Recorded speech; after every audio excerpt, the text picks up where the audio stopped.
গাজীপুরের মনোরম লোকেশনে সম্প্রতি শুটিং শেষ হয়েছে ফুলপুর নাটকের। এতে অভিনয় করেছে আরশ খান, রিয়া মনি, শাহেদ আলী, সুষমা সরকার ও রায় রাজন্য সহ অনেকে।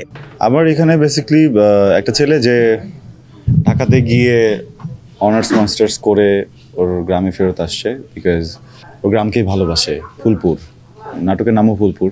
যে আমরা সবাই বলি যে আমরা বড় হয়ে দেশ পাল্টাবো, মানুষের হেল্প করব, মানুষের পাশে থাকবো। এই কথাটা 90+++% মানুষজনই ভুলে যায় বড় হওয়ার পরে। তো ওই জায়গা থেকে অনেকেরই এই জিনিসটা মাথায় থাকে না। সো এই গল্পটাতে ওই বিষয়গুলো অনেকটাই ফুটে উঠেছে যে এই ছেলেটা আসলে চায়, মানে বড় হওয়ার পরে ও বদলায়নি। ওই 90+++ মানুষদের মাঝের একজন না।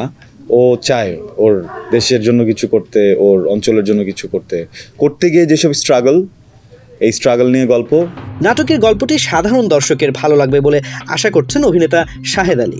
শিহান রাইজিং ডিরেক্টর। শিহানের এর আগেও আমি কাজ করেছি। ও একটু অন্য ধরনের কাজ করতে চায়, ওর জনরাটা একটু ডিফারেন্ট। অভিনেতাকে গল্পের প্রয়োজনে ব্যবহার করে।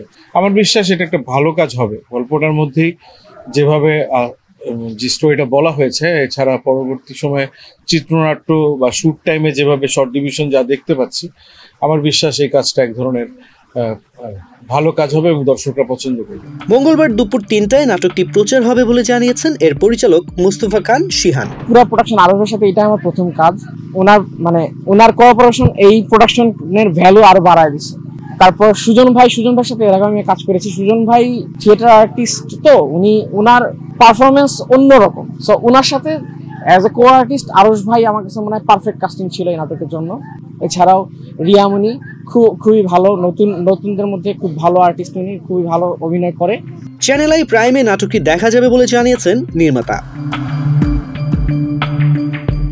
তাজি রহমান, বাংলাদেশ প্রতিদিন।